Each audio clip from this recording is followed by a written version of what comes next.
ఇది చెరగని ప్రేమకు శ్రీకారం,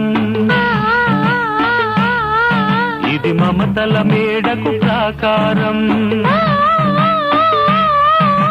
పండిన కలలకు శ్రీరస్తు, పసుపు కుంకుమకు శుభమస్తు, కనివిని ఎరుగని అనురాగానికి కలకాలం వైభోగమస్తు, కలకాలం వైభోగమస్తు. ఇది చెరగని ప్రేమకు శ్రీకారం, ఇది మమతల